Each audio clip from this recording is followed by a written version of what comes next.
Homens e mulheres que desenvolvem hábitos de vida saudáveis vivem por mais tempo, sabia? E com maior qualidade de vida. Mas essa não é a realidade, gente, entre a maioria dos brasileiros, infelizmente. E é sobre isso que a gente vai bater um papo agora com quem entende, com a psicóloga Kelly Alves e ainda também com o clínico geral, Dr. Gilmar Reis. Muito bom dia, sejam muito bem-vindos. Bom dia, Carol. Uma honra tê-los aqui conosco. Bom dia, Carol.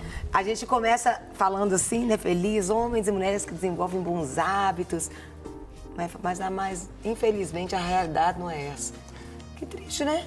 Muito triste, Carol, porque nós temos a oportunidade de ter um cuidado com a nossa saúde Sim. ao longo dos anos, das décadas, e quando chegarmos na velhice, né, podemos desfrutar com qualidade de vida, saudável, né? E, infelizmente, para que isso aconteça, nós precisamos fazer o que eu chamo de uma poupança ao longo do tempo, que é cuidar da atividade física, alimentação e dos bons hábitos.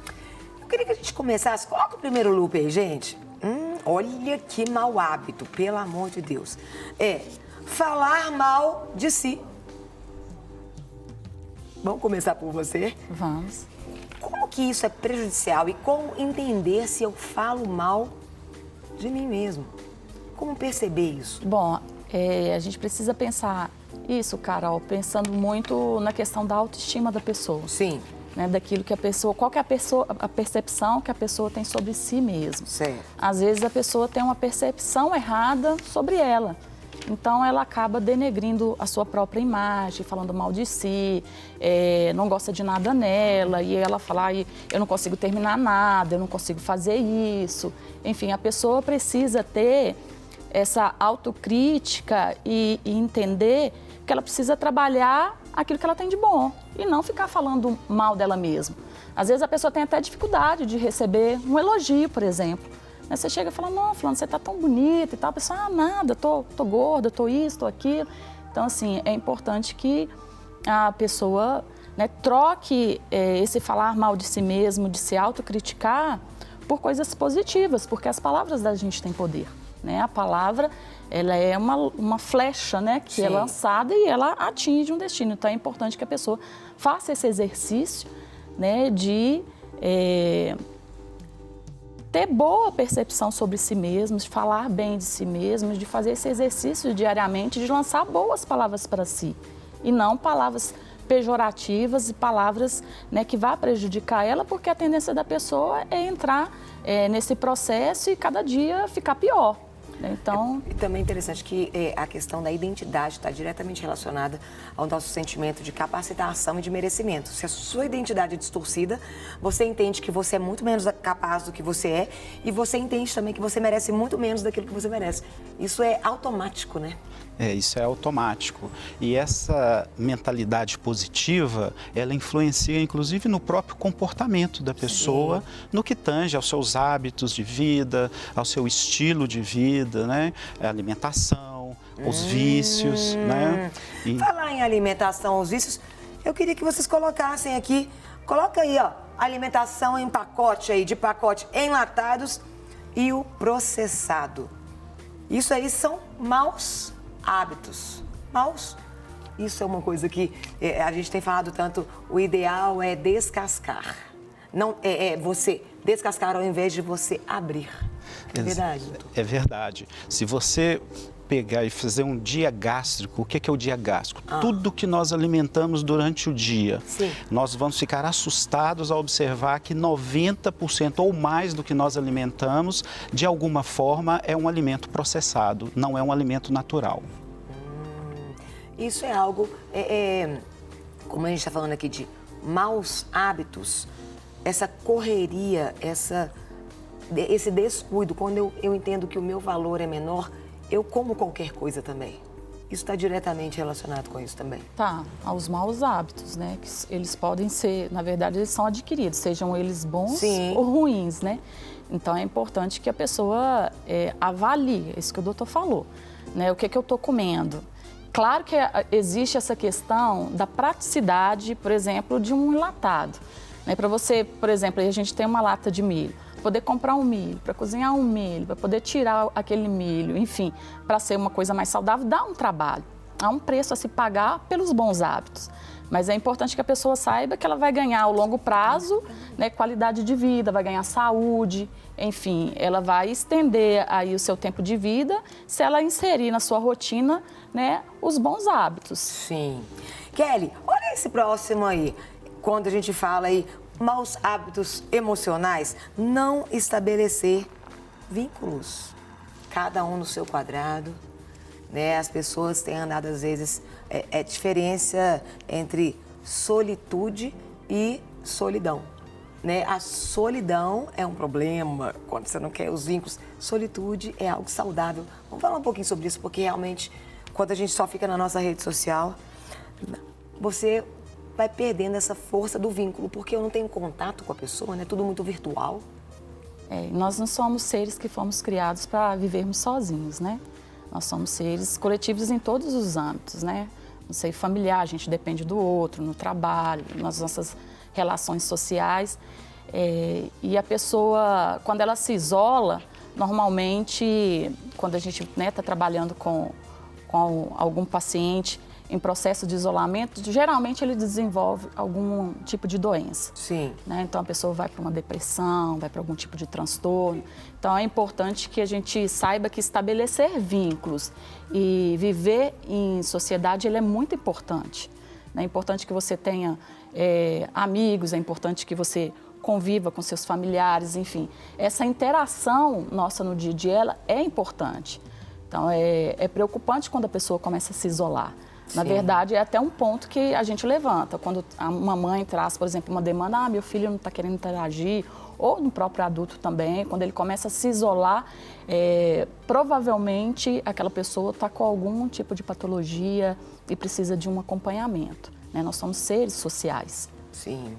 E eu quero que você se relacione aqui conosco, manda sua pergunta, 319-8402-9756. Quais são aí, às vezes, os seus maus hábitos? Manda para cá, para a gente poder te ajudar a ressignificar esses maus hábitos também. Tem até uma participação aqui lá de Tocantins, pastor Roberto. Deus abençoe, pastor, grandemente. É interessante que também tem um outro mau hábito aí, vamos falar sobre esse hábitos físicos, que é não beber água. Tem gente, doutor, que acaba, eu tomo suco, eu tomo tudo, mas eu não tomo água. Exatamente, né? A água é o nosso principal líquido, né, que a gente deve ingerir. Nós precisamos em torno de 1,5 litro a 2,5 litros, até 3 litros de água por dia, Sim. Dependendo do peso corporal da pessoa, do clima, né? Igual esse clima quente e seco, igual nós estamos presenciando. Sim. Agora já na transição para um clima mais úmido, mas mesmo assim a gente demanda muito líquido. E nós temos populações que são muito vulneráveis em relação à ingestão de líquidos, como as crianças, né? Quanto menor, mais vulnerável é a deprivação de água, e os nossos idosos que perdem aquela capacidade Sim. de se autorregular na ingestão de líquidos. E como que nós autorregulamos? Através da sede. Então, a sede é o nosso principal sinal, onde o organismo está falando, oi, eu estou precisando de líquidos. O ideal seria a gente nem ter sede. O ideal é que a gente, na hora que começa a ter aquela boca mais seca, aquela sensação de vontade de sede, né? Na hora que começa, Sim. a gente já ingerir líquidos, né? Porque é o sinal onde o organismo está mostrando essa necessidade. Agora, tem mau hábito emocional? Tem. A gente já falou alguns aqui. Vamos falar sobre sobrecargas de tarefas ou funções. Ninguém tem isso, gente. Ninguém passa por isso. Vamos lá.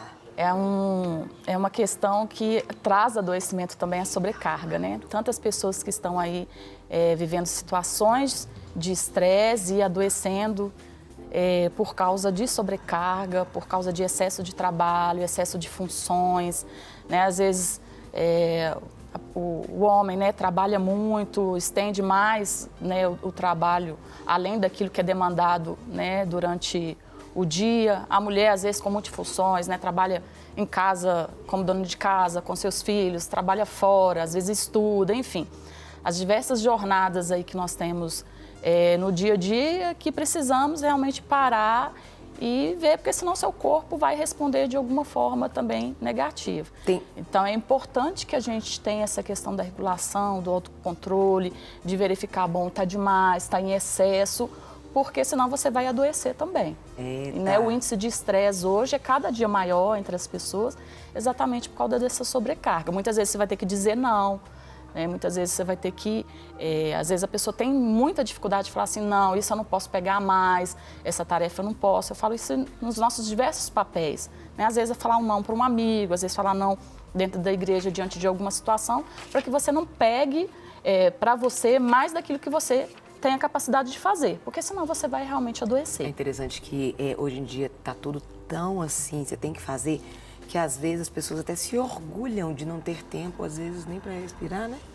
Elas estão morrendo e estão ali. E é necessário que a gente tenha. E às vezes quando a gente não tem tanta coisa, você se sente culpado, tipo, gente, eu sou vagabundo, não tem nada a fazer. Como assim não tem? Eu tenho que ter. Isso não é uma coisa que a gente vai mudando e as nossas conexões neurais, vai tudo ficando errado. A gente tem que criar novas conexões, porque isso é algo que nos cobra, não é, doutor? Muito, isso é algo que nos cobra muito. O gerenciamento do tempo hoje é talvez uma das habilidades que mais a gente precisa desenvolver. Tem um povo falando, e vamos ouvir o que esse povo vai falar. Povo, fala pra gente. A correria do dia a dia e até mesmo a falta de autocuidado ajudam a desenvolver hábitos que fazem mal à saúde. Fomos às ruas de BH saber das pessoas quais são essas práticas individuais que as prejudicam. Será que o povo tem coragem de admitir? Vários hábitos ruins. Tomo refrigerante, como gordura, muito açúcar. Pastelzinho sempre. Eu tô comendo muito açúcar, então tá errado, né? Tomando refrigerante, que é uma coisa que eu não tomava antes. Enfim. E com relação a cuidados com o físico mesmo, só alimentação? Por enquanto tô só andando, eu não digo nem caminhada. Eu ando muito, eu sempre andei, mas assim, academia, parei de fazer, tô precisando voltar. O que você faz normalmente que você acha que tá atrapalhando a sua vida? O que eu faço, não dormir direito. Não tô fazendo só em cima de moto mesmo o dia todo. Trabalhando demais, estressando. Os hábitos alimentares, principalmente, né? Ociosidade e tudo, mas é isso que eu acho. Que tá me impedindo de cuidar da saúde? Cigarro. Felizmente é o cigarro. Bastante. Tem muito tempo? Uma vergonha. Não, 40 anos. Não tem feito muita coisa boa, não. Tipo o quê? Dormindo pouco, me alimentando mal, isso eu tenho feito. Bebendo um pouquinho. Eita! Até o próximo. Falei, não dormir bem, um elemento mal dos hábitos. Fala pra gente, doutor, a respeito disso, como que isso pode influenciar toda a nossa vida, né? Nós passamos 1/3 da nossa existência dormindo, né? Quanto mais jovem, maior é o tempo de sono necessário. No adulto normal, estima-se hoje, né, que nós precisamos de 6 a 8 horas de um sono tranquilo para nós repormos as nossas energias, descansarmos o cérebro e podermos ter as nossas atividades bem desempenhadas. Vários estudos na cardiologia mostram que tanto a deprivação do sono, ou seja, dormir menos do que 6 horas, ou dormir muito, dormir mais de 9, 10 horas, trazem riscos à parte cardiovascular, notadamente infartos e derrames. Não quer ficar um segundo por fora da nossa programação? Agora você pode nos acompanhar através das plataformas digitais. Não perca tempo, acesse, curta e siga-nos. Fique por dentro de tudo o que acontece por aqui. Rede Super, inspirando você.